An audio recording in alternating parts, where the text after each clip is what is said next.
Page 1. The 88th Aero Squadron on the front. The 88th Aero Squadron, which had been organized August 18, 1917 at Kelly Field, Texas, and which had embarked for overseas October 2, 1917, after 3 weeks re-outfitting at Mineola, Long Island, spent the months of November, December, and January as a construction squadron under First Lieutenant T.D. Mahan, establishing the present air depot at Colombey-les-Belles. During the night of December 5th and 6th, German bombers paid their first respects to the squadron, resulting in the wounding of Privates Ebsen and Warren. On February 1, 1918, the end of a long, hard winter was signaled by orders sending the squadron to Amonte, the headquarters of the 1st Observation Group, to be made into an observation squadron. Major H.B. Anderson was assigned as squadron commander, and First Lieutenant Mahan became adjutant and supply officer. On February 14th, the first pilot, Captain A. Lidauer, en route to France from Issoudun, was assigned, and on the 22nd, 18 first lieutenants reported, filling up the roster of pilots.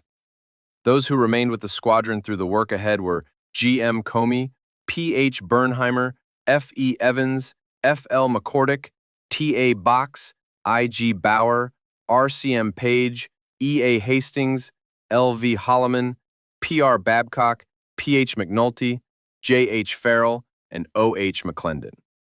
From this time until May 5th, the squadron waited in Amonte for planes to take the front.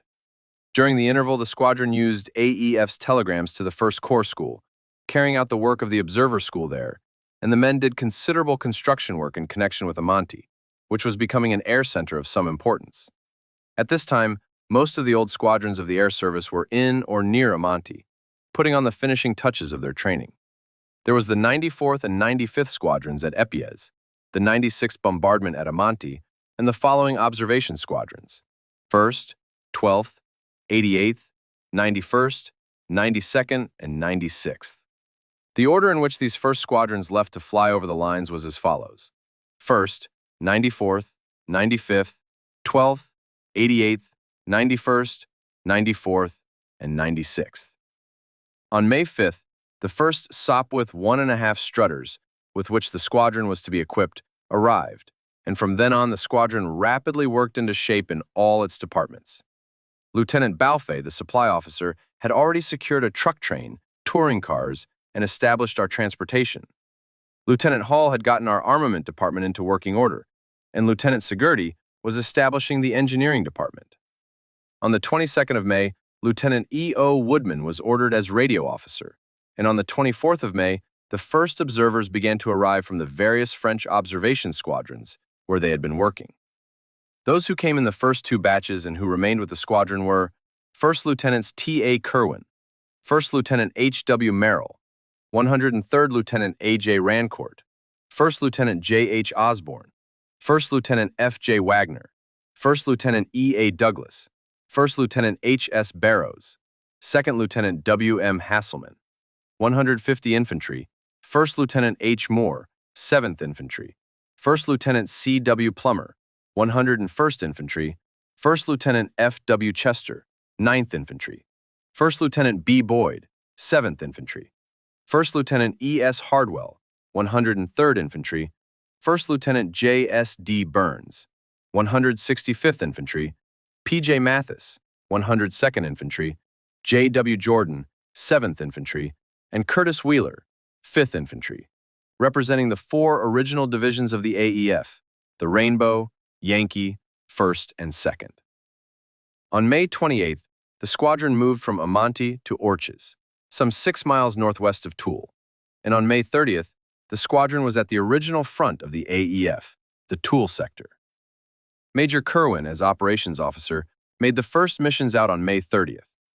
Major Anderson with Lieutenant Kerwin, Captain Lidauer, Lieutenant F. Evans, and Lieutenant Hardwell and Lieutenant Box went with Douglas and received their baptism of fire from the enemy machine batteries between Apremont and Montsec. Page 2. The squadron was assigned to the 28th Division under General Edwards, which had already touched the engagement of Saint-Mihiel and was turning an old rest sector into a fairly hot front along the line Apremont to Ligny. There were 2 other squadrons on the field with us at Orches, the first acting as the 1st Corps Squadron, and the 12th with the French division on our left. This completed the corps and occupied the sector up to Vigneulles. The 91st was also operating from Gondrecourt at the same distance. Being a division squadron, the 88th sent few photographic missions over the lines, and because a push was on, no infantry contact patrols. Most of the work being reconnaissance and artillery adjustments, at which Lieutenants Kerwin, Merrill, Hasselman, Rancourt, and Lohman were particularly successful. Lieutenant Box and Jordan conducted a number of successful photographic missions behind the lines from the Atchetteville to the battery in Martincourt Wood. The first real trouble came on Sunday, June 16th, when the Germans drove us out of the town of Zivray at dawn, and the Americans counterattacked. On this day, the squadron sent up 10 missions, and some excitement as Lieutenant Jordan conducted a successful réglage for neutralization of 2 German batteries in Montsec. Lieutenant Merrill spent a wild morning looking for a German long-range gun, which was supposed to have been brought down by railroad from Metz, and Lieutenant Kerwin conducted a few shoots against the night battery that had peppered Captain Littauer's plane a few days before. During these weeks, while the squadron was settling into shape, the entire situation on the Western Front had changed. On May 26th, the Germans had attacked down the line of the Chemin des Dames, headed straight for Paris, and in 6 days had gotten as far as Château Thierry on the Marne. At this time, our squadron was directed from Saint-Quentin to Romilly-sur-Seine and the British main railroad lines at Meaux to help stop the drive, and it was evident that they were executing very large and rapid movements, and the bulk of the American army would soon be called to France. In this exigency, the old plan of keeping the American army in the Toul sector was abandoned, and the best divisions were rushed toward Château Thierry. Shortly after Zivray, the 26th Division was relieved by the French, and a new drive in the 1st Corps started, and the Observation Corps, working with it, began to pull out. For a few days, the 88th Squadron worked with the 82nd Division and the 4th Army Corps, while the 1st and 12th Squadrons were moved out. During this time, a number of changes were made in the personnel of the 88th. Lieutenant Balfe, the supply officer, had been badly hurt by the explosion of gasoline in the mechanics' tents, but who had nevertheless continued his work with his head in a bandage, was ordered to General Foulon's staff and relieved by Lieutenant S.D. Summers as armament officer on June 3rd. On June 4th, Lieutenants Merrill, P. Marshall, and R.W. Hitchcock arrived, and on July 2nd, Lieutenant J.W. Murphy was assigned to the squadron as pilot. Lieutenant Leo F.P. Penrose, as adjutant, took the place of Lieutenant Mahan, who had been transferred to the group. On July 6th, Major Anderson, who had been acting as group commander, definitely severed his connection with the squadron, and Lieutenant Kerwin as group operations officer.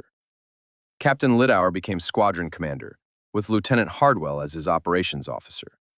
At this time, the non-commissioned officers with the various departments were Sergeant Major S. Office, Sergeant First Class Walter D. Thrain, First Sergeant, Sergeant First Class Earl F. Hirsch, who was to trade positions later with Sergeant First Class John L. Putt in the line crew, Chief of Experimental and Repair Shop, Sergeant First Class Bert C. Carter, Machine Shop, Sergeant First Class Christian V. Mortensen, Operations, Sergeant First Class Floyd L. Evans, Magazines, Sergeant First Class J. O. Taylor, Hangar Chief, Sergeant First Class William H. Hicks, Mess, Sergeant First Class H. O. Johnson, Transportation, Sergeant Ralph L. Townsend, Armament, Corporal Max Walton, Radio, Corporal Harold S. Williams. Among the crew chiefs were Sergeants First Class H. C. Roberts and Joseph W. Stansfield, and Sergeants N. H. McKay. Page 3, T. R. Gladwell and Caps, T. W. Tooker, and E. E. McFarland. The squadron was now in about the form in which it was to go through several engagements. It was selected early for its first combat. On July 5th, Lieutenant J. R. Casey was attacked during the dawn reconnaissance by 2 or 3 Albatross of a crack pursuit squadron. He had just moved into the sector. They blazed at each other for several kilometers till the Boche dived off, and Lieutenant Hastings' scout plane with his Albatross controls shot away, and the fuselage riddled with bursts of 7 or 8 rounds together. It is probable that Lieutenant Douglas brought down one of the Albatross, but nobody over had time to look up that matter or the decorations for which they were both recommended. For on the next day, the squadron moved to the Château Thierry front. 2 days later, the squadron was all together again in a large farm at Trenchville, 4 kilometers west of Coulommiers, just off the Great Road. The pilots had flown down on the 6th with their chief mechanics, by way of Linguet-les-Parcs, later to be the headquarters of the 1st American Army at Saint-Quentin, Valley of the Marne. Somewhere between Coulommiers and the old battlefield of the Marne, the observers had come in the Cadillac and rigged up headquarters in 8 hours, and the rest of the squadron in a light and a heavy truck train in 2 days. This was the method adopted for all later moves and enabled the squadron thereafter to start active operations the day it moved. Headquarters, armament, radio, supply, and engineering were established in tents, and the ships in the hangars. On this field at Trenchville, we were back with the old group, the 1st and 12th Squadrons, under the command of Major Boyce, then Major McNarney, and finally of Major Hall. The 1st Squadron was working as the Corps Squadron of Observation for the 1st Corps, which had moved from the Toul and Sierre sectors to cover the front from Château-Thierry to Torcy, northwest of Belleau Wood.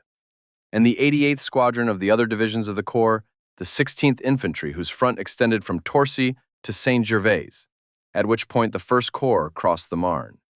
In other words, we were working at the bottom of the enemy's wedge of penetration. The work of the squadron at this time consisted mainly of reconnaissance, but a great deal of infantry and artillery was done in cooperation with the infantry and the artillery. Lieutenants Merrill, Rancourt, and Hardwell were in the hardest series of work in this new line service and taught the squadron some valuable lessons in the work.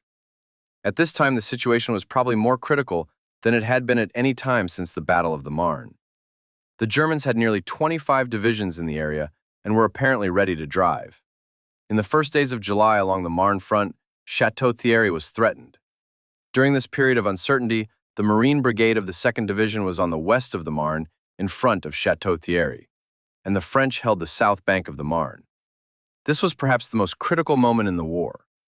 Only by very rapid movements and strong resistance did the Allies hold their ground. The situation on our front was much the same, with both sides dug in and with strong machine gun fire and continual small attacks going on both sides.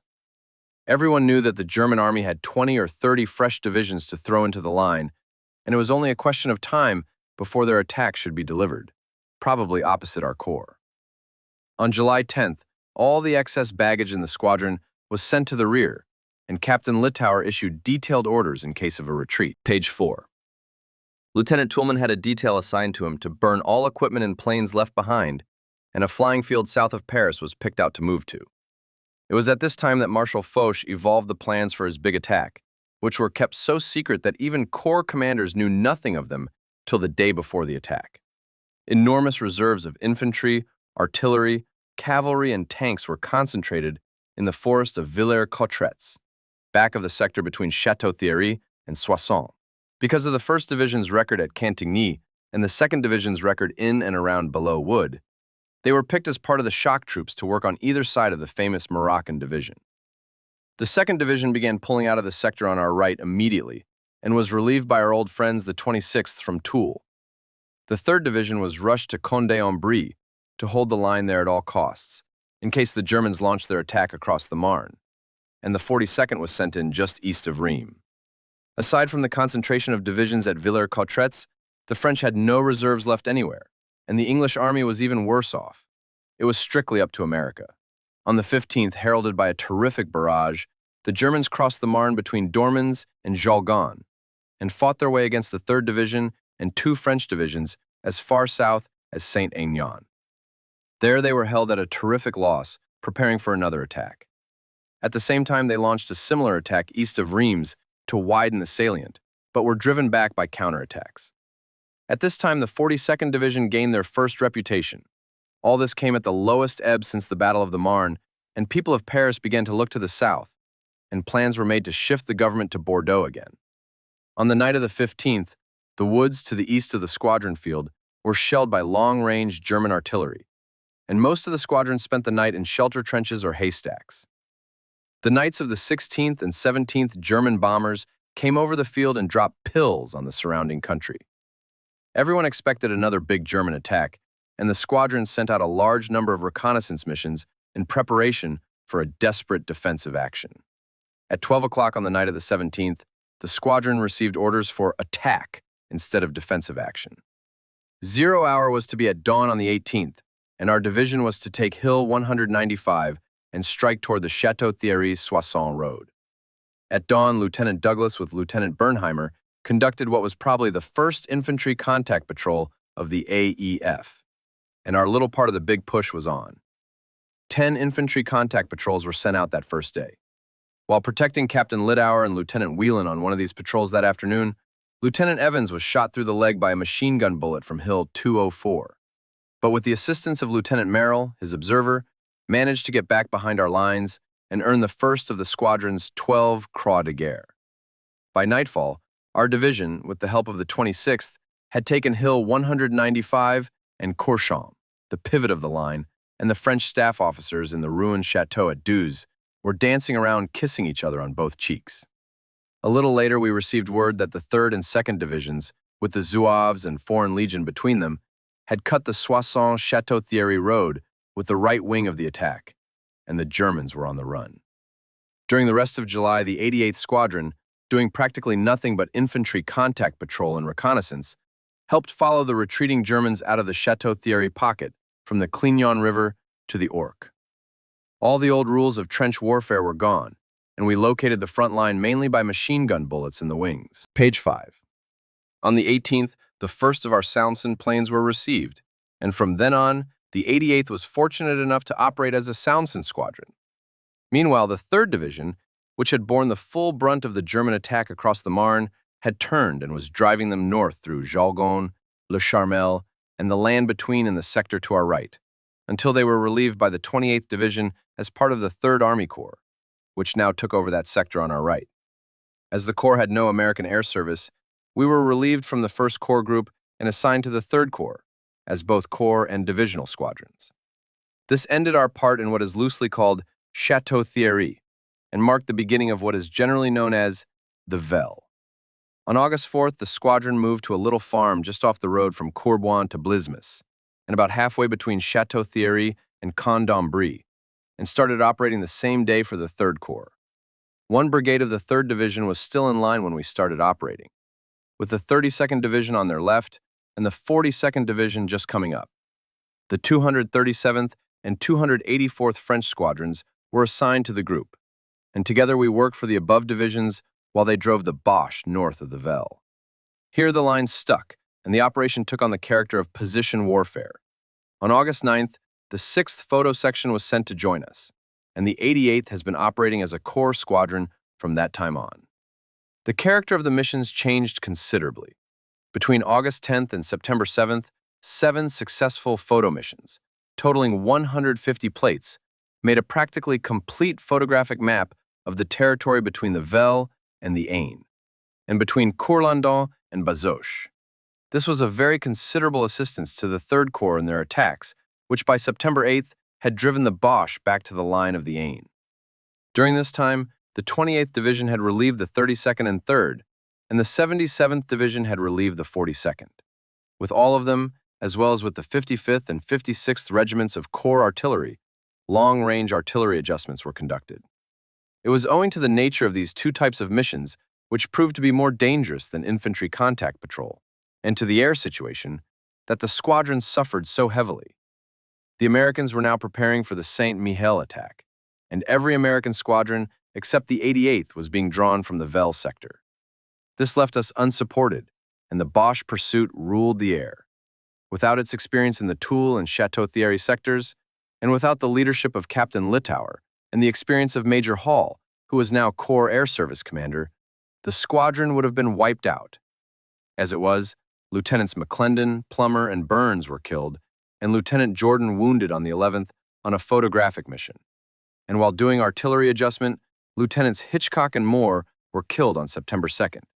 Lieutenant Rancourt severely wounded on August 9th, and Lieutenant Wagner slightly wounded on September 5th.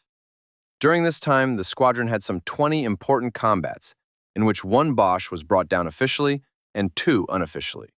On September 4th, the squadron was ordered north to the ruined town of Goussancourt, a few kilometers east of Cierges and 10 back of the lines, and started operating the next day. The 28th and 77th Divisions started their final push immediately, and the Boche were driven up to the Aisne in 3 days. By this time, the air was swarming with Fokkers again, and we were glad to learn that the higher command intended to stabilize the sector. and that all the Americans would be rushed to another show immediately.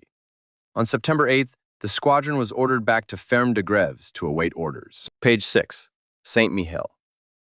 On the night of September 11th, the squadron received orders to move to Souilly, Marshal Pétain's old headquarters during the Verdun attack of the previous year, a small town halfway between Verdun and Bar-le-Duc.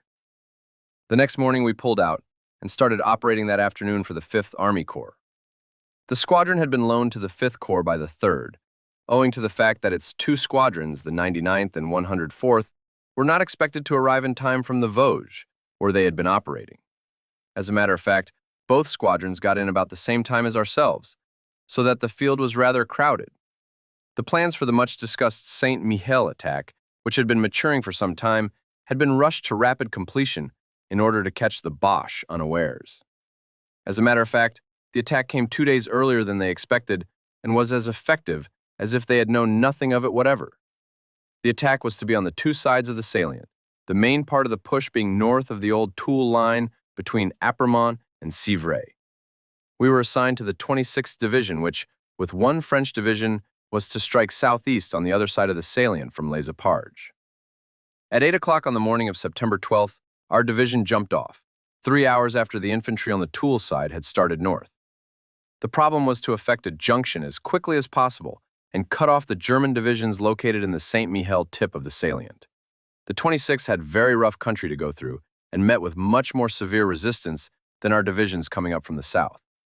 By 4 o'clock, they had reached Dommartin-la-Montagne, and that night, the 102nd Regiment was sent on a forced march to Vigneulles, where it met the 1st Division coming up from the south at 9 o'clock the next morning and closed the salient.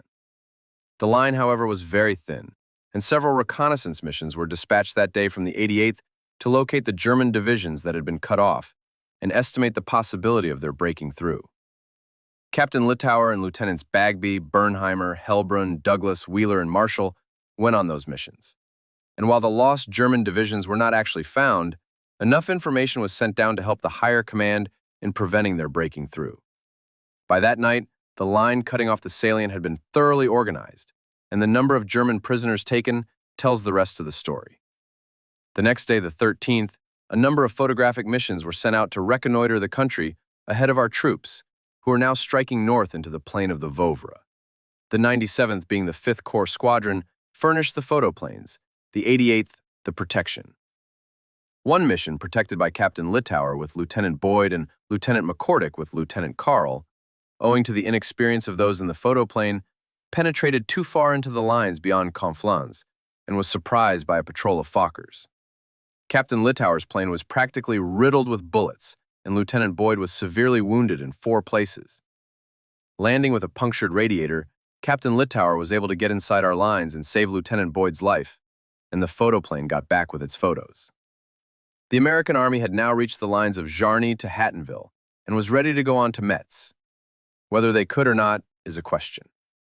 The Germans had pulled out of the salient with comparatively little resistance, but they were now rushing all the divisions they could spare to test again in the line. Page 7. We should undoubtedly have had a hard struggle ahead. At this point, an absolute halt was called by Marshal Foch. He was preparing the greatest offensive of the war from Verdun to the British Channel, and the American Army was to be given the post of honor at the pivot of the whole attack, between the Meuse River and the Argonne Forest.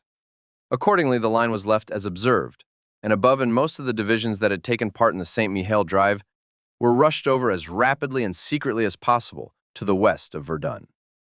Meuse, Argonne. Meanwhile, the 88th Squadron was no longer necessary to the 5th Army Corps. The 3rd Squadron of the Corps, arriving at Souilly about this time, made the field and accommodations very crowded, and through the sagacity of Captain Littauer, we were able to move to the best airdrome we had so far seen, Pretz en Argonne. This was a little village just south of the Argonne Forest, and on the headquarters of the Aisne River. The squadron left Souilly on the afternoon of the 14th, and on the 17th was reassigned to the 3rd Corps, which expected to take over the line from the French from about Vauquois to Varennes. At this time, everyone was talking about the big spring offensive, and it was thought that the squadron would spend the winter at Pretz. The men's quarters were more comfortable than they had had for some time, and the ships had for once in the war enough hangar room. It was the squadron's first real rest since we left Urches in July, and it was deeply appreciated.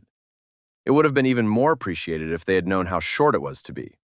On the 17th, approximately 1,000 infantry line troops, 33rd, 79th, 81st, and 4th, the 4 divisions of the Corps, arrived for training and work with the aeroplanes.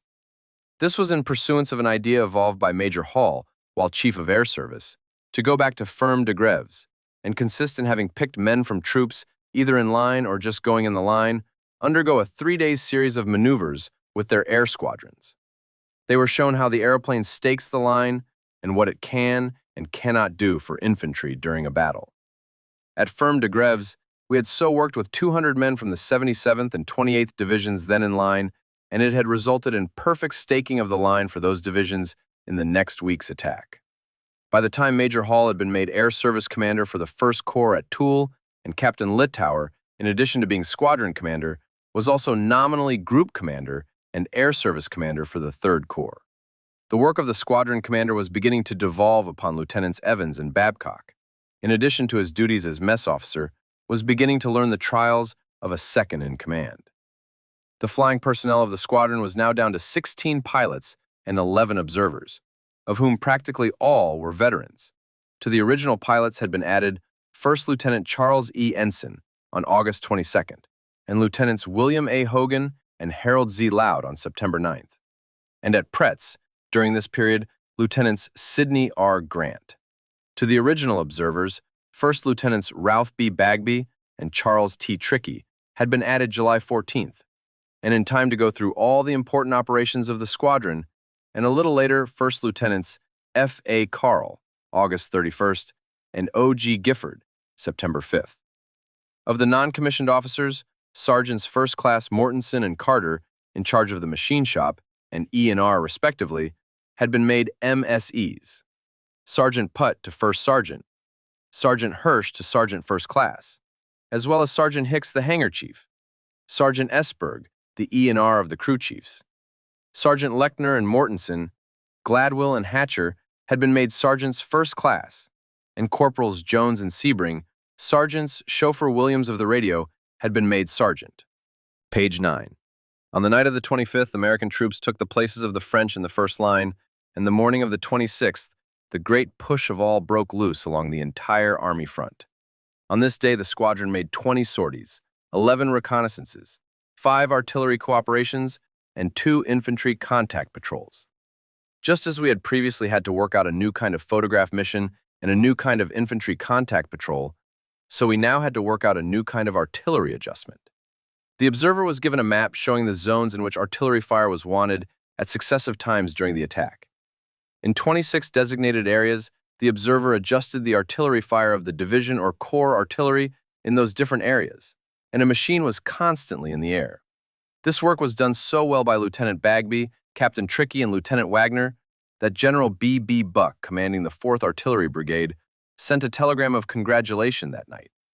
The reconnaissances executed surveillance of 7 designated areas from which counterattacks might be feared, and reported direct to General Bullard.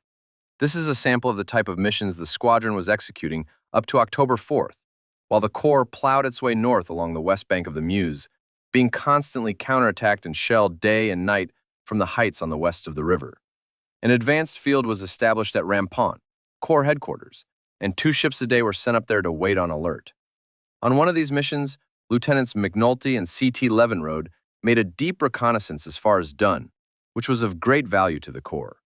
On September 28th, Lieutenant Loud and Captain Trickey, while doing an infantry contact patrol, were attacked by a Fokker patrol, hit by some sort of incendiary projectile, and brought down in flames just inside our lines.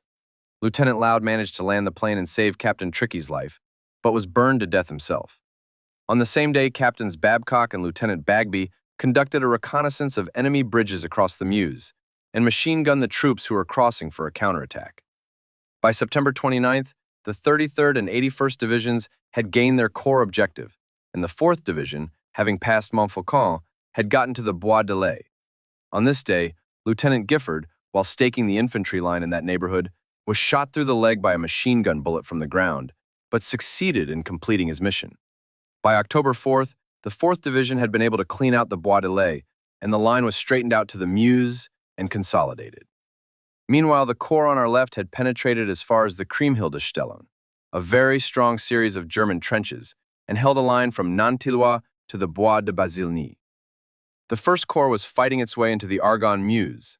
This is generally what is known as the first phase of the Argonne Meuse operations, and marks the completion of the First Army's effort to drive the enemy back out his main line of defense. By this time, the whole Allied front to the sea was underway, and the Germans were pulling back 10 and 12 kilometers in some places. The second phase of the Argonne Meuse operations marks some of the hardest fighting our troops have had.